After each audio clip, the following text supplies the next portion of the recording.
قرآن نے یہ بات بھی کی ہے کہ کچھ صورتوں میں جنت کے بارے میں بہت لمبی بات اور جہنم کے بارے میں 1-2 آیات، اور کبھی کبھار ایسا بھی کیا ہے کہ جہنم کے بارے میں بہت ساری آیات اور پھر جنت کے بارے میں 1-2 آیات. ایسا بھی ہوتا ہے قرآن میں. اور کبھی اس کے لیے 1 آیت، اس کے لیے 1 آیت. یعنی ہر صورت کا اپنا ایک خاص سٹائل ہوتا ہے، مقصد ہوتا ہے، اور اس مقصد کے تحت اللہ تعالیٰ فیصلہ کرتے ہیں کہ اس میں کتنا وزن کس بات پر زیادہ ڈالا جائے گا.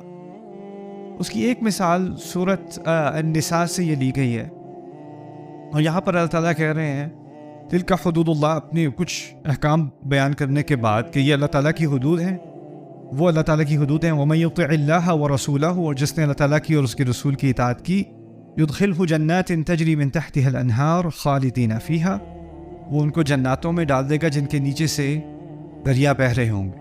ان کے نیچے سے دریا بہنے سے مراد ہے کہ آپ کسی پہاڑی کے اوپر ہیں اور اس کے نیچے واٹر فال ہے، اور یعنی یہ نہیں کہ آپ کے پیروں کے نیچے سے یا باغ کے نیچے سے دریا نکل رہا ہے. بتایا جا رہا ہے کہ آپ کی اونچی ایلیویشن پہ آپ کی پراپرٹی ہے اور اس کے نیچے آپ کے دریا چل رہے ہیں، رائٹ. جنات تجری من تحتها الانہار. پھر کہا خالدین فیہا، خالدین جمع ہے، اون اور این جمع کے لیے استعمال ہوتے ہیں عربی میں، تو یہاں حال کے طور پہ جمع استعمال کیا گیا ہے، یعنی وہ سب اس میں ہمیشہ کے لیے رہیں گے. جنت والے لوگ اللہ تعالیٰ ہمیں ان میں سے بنائے. خالدین فیہا، وہ اس میں ہمیشہ کے لیے رہیں. اس کے فوراً بعد اللہ تعالیٰ نے دوسری طرف کی بات کی، وَمَن يَعْصِ اللَّهَ وَرَسُولَهُ، اور جس نے بھی اللہ تعالیٰ کی اور اس کے رسول کی نافرمانی کی، وَيَتَعَدَّ حُدُودَهُ، اور وہ اس کی حدود سے آگے چلتا چلا گیا، تجاوز کیا حدود سے اس نے. پھر کہا يُدْخِلْهُ نَارًا، وہ اس کو آگ میں ڈالے گا، خالداً، اکیلا ہمیشہ رہنے کے. تو جب جنت میں بات کی تھی تو کہا تھا اکٹھے، اور جب جہنم کی بات کی تو کہا اکیلے. خالدینہ نہیں کہا اس دفعہ. اور مقامات پر خالدینہ کہا ہے، لیکن اس خاص مقام پر سورۃ النساء میں اللہ تعالیٰ نے خالدن کا لفظ استعمال کیا، خالدن فیہا. تو اس کو سمجھنے کی ضرورت ہے. یہ ایک، یعنی اس کو انگلش میں کہتے ہیں ڈیلیبریٹ، جان بوجھ کر 2 چیزوں کو ایک دوسرے سے مختلف بنایا گیا ہے کہ انسان کا غور اس طرف جائے کہ یہ کیا ہوا یہاں پر. اسی طرح اللہ تعالیٰ اپنی بات کرتے ہیں اور آپ کو ایک ایک چھوٹی چھوٹی چیز پر غور کرنا پڑتا ہے. اس کی میں آپ کو مثال دوں کہ اگر آپ کسی چھٹیوں پہ جاتے ہو، ویکیشن پہ جاتے ہو کسی خوبصورت جگہ، لیکن اکیلے جاتے ہو. ریسٹورینٹ میں گئے، کتنی کی ٹیبل؟ 1 کی ٹیبل جی. اب ہوٹل میں گئے، 1 کا کمرہ. باہر ٹور پہ گئے، کوئی ویو دیکھنے، کوئی ماؤنٹین دیکھنے، کوئی واٹر فال دیکھنے، کوئی اسکیئنگ اکیلے جا رہے ہو. ڈپریسنگ ہوتا ہے کہ نہیں؟ اور اگر آپ گئے بھی ہو اکیلے، تو مجھے تو کافی ٹریول کرنے کا موقع ملا. وہ بہت دفعہ فیملی کے ساتھ بھی گیا، بہت دفعہ اکیلا بھی گیا. اور جب اکیلا گیا تو جو میرے ہوسٹ ہیں وہ کہتے ہیں چلے ہم آپ کو فلانی جگہ لے کے جاتے ہیں، فلانی جگہ لے کے جاتے ہیں، اس شہر میں یہ بہت خوبصورت ہے، وہ بہت خوبصورت ہے. میں کہتا نہیں، مجھے بس کام کرنا ہے. اور یعنی بہت ساری دنیا کے شہر ایسے ہیں جن کا مجھے کچھ نہیں معلوم. میں گیا ہوں، مجھے ہوٹل پتہ ہے، ایئرپورٹ پتہ ہے، اور جو کنونشن سینٹر ہے وہ پتہ ہے، اور کچھ نہیں پتہ. کیونکہ اگر آپ فیملی کے ساتھ نہیں ہو، دوست کے ساتھ نہیں ہو، تو باہر جا کر ٹور کرنا اور مزے کرنا اس کا مزہ ہی نہیں ہے. دوستوں کے بعد اس کا، اگر آپ جاؤ گے بھی نا تو کیا کرو گے؟ وہاں جا کے وہاں سے فوٹو لو گے، اور فوٹو لے کے فوراً کیا کرو گے؟ Wish you were here. آپ یہاں پہ، کاش کہ تم یہاں پہ ہوتے، اس جگہ دیکھ کے تم بہت یاد آ رہے ہو، تم بہت یاد آ رہی، رائٹ. یعنی مزے کی چیز کا کوئی مزہ ہی نہیں جب تک کمپنی نہ ہو، مزے کی کمپنی نہ ہو. تو اللہ تعالیٰ نے جنات میں ہمیں بڑی عظیم چیزیں بھی دی ہیں، لیکن وہ ساری عظیم چیزیں اتنی عظیم نہ ہوتی ہیں اگر ہم اکیلے بیٹھے ہوتے. آپ دیکھو، کچھ لوگ سپورٹس دیکھتے ہیں. ہاں، اب سپورٹس اگر اکیلے بیٹھ کے کوئی میچ دیکھ رہے ہو، انجوائے تو کرو گے، لیکن دوستوں کے ساتھ بیٹھ کے میچ دیکھ رہے ہو، الگ ایکسپیرینس ہے کہ نہیں؟ وہی ایک ہی روڈ ٹرپ ہے، آپ نے اس شہر سے اس شہر جانا ہے، آپ اکیلے ڈرائیو کر رہے ہو. وہی روڈ ٹرپ ہے، آپ دوستوں کے ساتھ، فیملی کے ساتھ نہیں، وہ تو عذاب کی ایک شکل ہے، لیکن دوستوں کے ساتھ آپ سفر کر رہے ہو، اس کا اپنا مزہ ہے. وہ سفر یاد رہتا ہے آپ کو. پروگرام یاد کم رہے گا، وہ سفر آپ کو یاد زیادہ رہے گا، جو ہنسی مذاق رستے میں ہوتا ہے، جو کمپنی ہوتی ہے. تو اللہ تعالیٰ نے خالدین میں اس بات کی طرف اشارہ کر دیا کہ آپ جنت میں وہ چیزیں دو. دریا تو ہے، لیکن دریا میں دوستوں کے ساتھ ایک کو دھکا مار کے اس کو اندر گھساتی ہے، پھر خود بھی گھس گئے اور ہنسی مذاق کیا. یتنازعون فیہا کأسا، ایک دوسرے سے کب چھین رہے ہوں گے، کھینچ رہے ہوں گے. ایک دوسرے کے ساتھ مذاق کر رہے ہوں گے. تو یہ جنت کی ایک بڑی خوبیوں میں سے ہے کہ وہاں ہم اکٹھے ہوں گے اور ایک دوسرے کی کمپنی کو انجوائے کر رہے ہوں گے. دوسری طرف جہنم میں بہت سارے عذاب ہیں، لیکن ان عذابوں میں ایک مزید عذاب کا اضافہ پتہ ہے کیا ہے؟ کہ وہاں ہر انسان کو لگے گا کہ وہ اکیلا ہے. یہاں بھی عذاب کی شکلوں میں ایک عذاب کی شکل ہے جیل، دنیا میں قید. اور قید میں سب سے تکلیف دینے والی قید پتہ ہے اسے کیا کہتے ہیں؟ سولیٹری کنفائنمنٹ.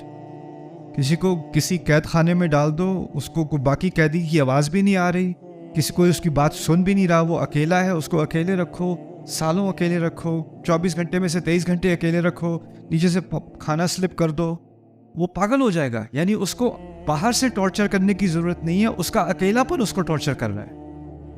اور اکیلا پن ایسی عجیب چیز ہے، میں تو اس بارے میں اور بھی اب سوچنے لگا ہوں، کیونکہ میں ایک اسکول میں گیا تھا، وہاں پہ میرا بچوں کے ساتھ میری کچھ بات ہو رہی تھی. تو ایک طرف تقریباً 300-400 لڑکے تھے اور ایک طرف 300-400 لڑکیاں تھیں. تو ہمارے دیسی اسکول تھا ایک، جہاں تھا اس کی خیر بتانے کی ضرورت نہیں ہے، لیکن ہمارے طرز کا اسکول تھا. تو پرنسپل اور پیرنٹس اور نیوز پیپر والے لوگ اور میڈیا والے لوگ سارے پہلی روز میں بیٹھے ہوئے تھے اور پیچھے سارے بچے بیٹھے ہوئے تھے. تو بہت وہ جو میں نے آپ کو بتایا تھا جو شروع میں تعارف ہوتا ہے نا، 15 لوگ تعارف کرنے آتے ہیں ایک دوسرے کا. اب ہم بلاتے ہیں اسٹیج پر اگلے تعارف کرنے والے، جو اس سے اگلے تعارف کرنے والے کو بلائیں گے. تو انہوں نے سارے وہ جشن کیے، پھر انہوں نے مجھے بہت بڑے پھول پکڑائے. اب میں کہاں رکھوں ان پھولوں کو، مجھے سمجھ نہیں آ رہی تھی. اور پھر اچھا وہ پھول وہ لے کے بھی گئے، دے بھی دیے، پھر لے بھی گئے. وہ تو وہ آسانی ہو گئی میرے لیے. پھر انہوں نے آخر میں جا کے اب مجھ سے کہا کہ آپ بچوں کو 1 گھنٹے کا لیکچر دیں. میں نے کہا ہے بچے پہلے کم عذاب میں، میں ان کو 1 گھنٹے کا لیکچر دوں؟ میں نے 10 منٹ بات کی بچوں سے، پھر میں نے کہا اب میں بچوں سے کچھ سوال پوچھنا چاہتا ہوں. تو پرنسپل فوراً اسٹیج پہ آ گئے، جس کو سوال پوچھنا ہے وہ اسٹیج پر فوراً یہ سائڈ پہ مائک لگائے ہوئے تھے، ادھر آ کے سوال پوچھ لیں. کتنے بچے اٹھے ہوں گے پتہ ہے آپ کو؟ وہ سزائے موت ہے. اس نے کوئی ایسا سوال پوچھ لیا جو پرنسپل کو اچھا نہیں لگا، اس کے پیرنٹس کو اچھا نہیں لگا، اس کے ٹیچر کو اچھا نہیں لگا، بلکہ وہ جا بھی رہا ہوگا نا ٹھیک سے دیکھ کے. ایسے ہی ہے نا، اگر اس کے ذہن میں سوال ہوگا بھی، اس کی ضرورت نہیں ہوگی پوچھنے کی.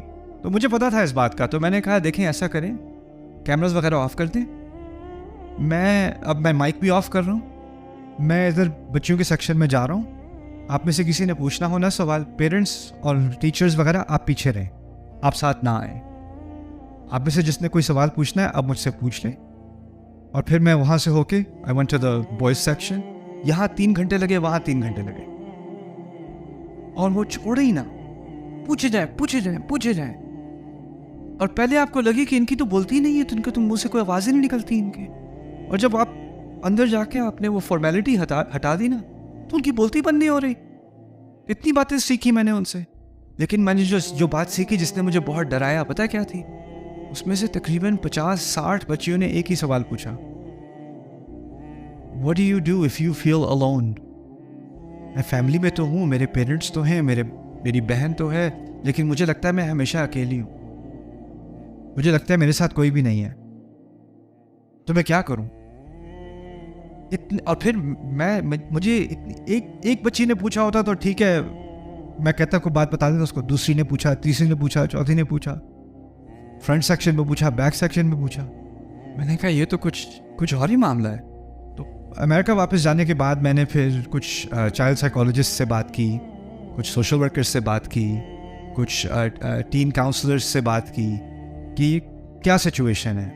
تو ایکچولی بات سامنے آئی کہ اب ہم اس دور میں ہیں، جیسے جیسے سوشل میڈیا بڑھتا گیا ہے نا، ٹین ایجرز میں، کم عمر کے بچوں میں انگزائٹی، ڈپریشن اور ایکسٹریم لونلینس، یعنی اپنے آپ کو اکیلا سمجھنا کہ کسی کو میری بات سمجھ نہیں آتی، کوئی مجھے نہیں سمجھ سکتا، میں اب بالکل آئسولیٹ ہو گئی ہوں یا آئسولیٹ ہو گیا ہوں، اس کی فیلنگز بڑھتی چلی گئیں.